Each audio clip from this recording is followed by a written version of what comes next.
Alkitab, Suara. Kejadian pasal 31. Kedengaranlah kepada Yakub. Anak-anak Laban berkata demikian. Yakub telah mengambil segala harta milik ayah kita, dan dari harta itulah ia membangun segala kekayaannya. Lagi kelihatan kepada Yakub dari muka Laban, bahwa Laban tidak lagi seperti yang sudah-sudah kepadanya. Lalu berfirmanlah Tuhan kepada Yakub, "Pulanglah ke negeri nenek moyangmu dan kepada kaummu, dan aku akan menyertai engkau." Sesudah itu Yakub menyuruh memanggil Rahel dan Lea untuk datang ke padang, ke tempat kambing dombanya. Lalu ia berkata kepada mereka, "Telah kulihat dari muka ayahmu, bahwa ia tidak lagi seperti yang sudah-sudah kepadaku, tetapi Allah ayahku menyertai aku. Juga kamu sendiri tahu bahwa aku telah bekerja sekuat-kuatku pada ayahmu, tetapi ayahmu telah berlaku curang kepadaku, dan telah 10 kali mengubah upahku. Tetapi Allah tidak membiarkan dia berbuat jahat kepadaku.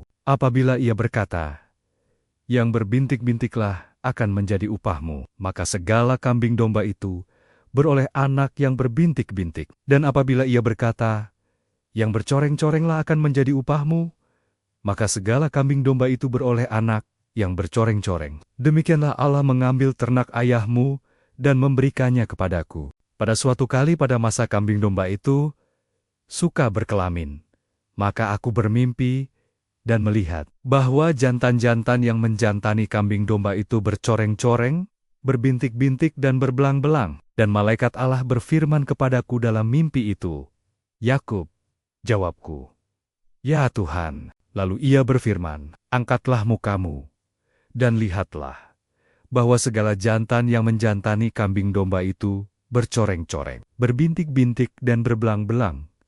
Sebab telah kulihat semua yang dilakukan oleh Laban itu kepadamu. Akulah Allah yang di Betel itu, di mana engkau mengurapi tugu, dan di mana engkau bernazar kepadaku. Maka sekarang, bersiaplah engkau, pergilah dari negeri ini, dan pulanglah ke negeri sanak saudaramu." Lalu Rahel dan Lea menjawab Yakub katanya, "Bukankah tidak ada lagi bagian atau warisan kami dalam rumah ayah kami? Bukankah kami ini dianggapnya sebagai orang asing? Karena ia telah menjual kami, juga bagian kami telah dihabiskannya sama sekali. Tetapi segala kekayaan yang telah diambil Allah dari ayah kami adalah milik kami dan anak-anak kami.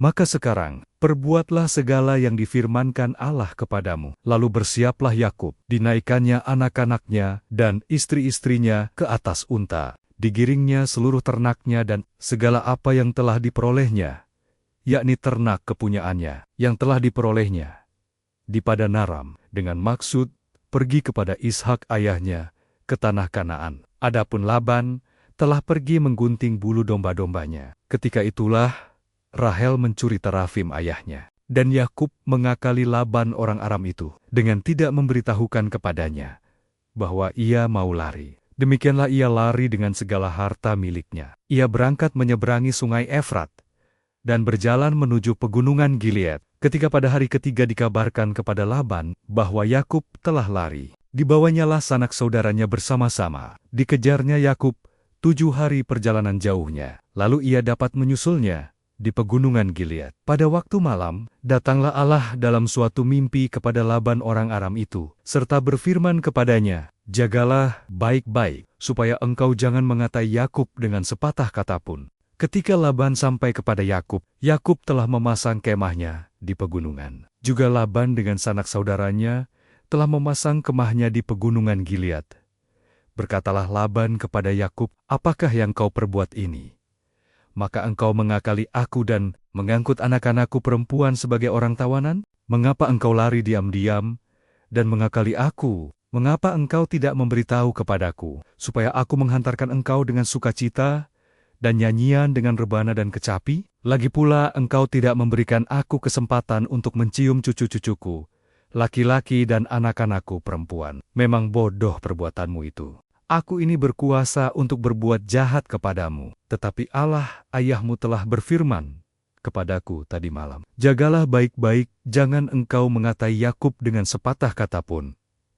Maka sekarang, kalau memang engkau harus pergi, semata-mata karena sangat rindu ke rumah ayahmu, mengapa engkau mencuri dewa-dewaku?" Lalu Yakub menjawab Laban, "Aku takut karena pikirku, jangan-jangan engkau merampas anak-anakmu itu daripadaku. Tetapi pada siapa engkau menemui dewa-dewamu itu? Janganlah ia hidup lagi. Periksalah di depan saudara-saudara kita segala barang yang ada padaku, dan ambillah barangmu. Sebab Yakub tidak tahu bahwa Rahel yang mencuri terafim itu. Lalu masuklah Laban ke dalam kemah Yakub, dan ke dalam kemah Laya, dan ke dalam kemah kedua budak perempuan itu, tetapi terafim itu tidak ditemuinya. Setelah keluar dari kemah Laya, ia masuk ke dalam kemah Rahel. Tetapi Rahel telah mengambil terafim itu, dan memasukkannya ke dalam pelana untanya, dan duduk di atasnya. Laban menggeledah seluruh kemah itu, tetapi terafim itu tidak ditemuinya. Lalu kata Rahel kepada ayahnya, "Janganlah Bapa marah, karena aku tidak dapat bangun berdiri di depanmu, sebab aku sedang haid." Dan Laban mencari dengan teliti, tetapi ia tidak menemui terafim itu. Lalu hati Yakub panas, dan ia bertengkar dengan Laban. Ia berkata kepada Laban, "Apakah kesalahanku? Apakah dosaku? Maka engkau memburu aku sehebat itu. Engkau telah menggeledah segala barangku. Sekarang apakah yang kau temui dari segala barang rumahmu? Letakkanlah di sini di depan saudara-saudaraku dan saudara-saudaramu, supaya mereka mengadili antara kita berdua. Selama 20 tahun ini, aku bersama-sama dengan engkau. Domba dan kambing betinamu tidak pernah keguguran, dan jantan dari kambing dombamu tidak pernah kumakan. Yang diterkam oleh binatang buas tidak pernah kubawa kepadamu. Aku sendiri yang menggantinya. Yang dicuri orang, baik waktu siang, baik waktu malam, selalu engkau tuntut daripadaku. Aku dimakan panas hari waktu siang, dan kedinginan waktu malam, dan mataku jauh daripada tertidur. Selama 20 tahun ini, aku di rumahmu. Aku telah bekerja padamu 14 tahun lamanya untuk mendapat kedua anakmu, dan 6 tahun untuk mendapat ternakmu. Dan engkau telah 10 kali mengubah upahku. Seandainya Allah ayahku, Allah Abraham, dan yang disegani oleh Ishak tidak menyertai aku, tentulah engkau sekarang membiarkan aku pergi dengan tangan hampa. Tetapi kesengsaraanku dan jerih payahku telah diperhatikan Allah, dan ia telah menjatuhkan putusan tadi malam. Maka sekarang, marilah kita mengikat perjanjian, aku dan engkau." Kemudian Yakub mengambil sebuah batu, dan didirikannya menjadi tugu. Selanjutnya berkatalah Yakub kepada sanak saudaranya, "Kumpulkanlah batu." Maka mereka mengambil batu, dan membuat timbunan. Lalu makanlah mereka di sana, di dekat timbunan itu. Laban menamai timbunan batu itu Yegar Sahaduta, tetapi Yakub menamainya Galet. Lalu, kata Laban, "Timbunan batu inilah pada hari ini menjadi kesaksian antara aku dan engkau." Itulah sebabnya timbunan itu dinamainya Galet, dan juga Mispa. Sebab katanya, "Tuhan kiranya berjaga-jaga antara aku dan engkau, apabila kita berjauhan. Jika engkau mengaibkan anak-anakku, dan jika engkau mengambil istri lain di samping anak-anakku itu, ingatlah, walaupun tidak ada orang dekat kita, Allah juga yang menjadi saksi antara aku dan engkau." Selanjutnya, kata Laban kepada Yakub, "Inilah timbunan batu, dan inilah tugu yang kudirikan antara aku dan engkau. Timbunan batu dan tugu inilah menjadi kesaksian, bahwa aku tidak akan melewati timbunan batu ini mendapatkan engkau, dan bahwa engkau pun tidak akan melewati timbunan batu dan tugu ini mendapatkan aku dengan berniat jahat. Allah Abraham dan Allah Nahor, Allah ayah mereka, kiranya menjadi hakim antara kita." Lalu Yakub bersumpah demi yang disegani oleh Ishak ayahnya, dan Yakub mempersembahkan korban sembelihan di gunung itu. Ia mengundang makan sanak saudaranya,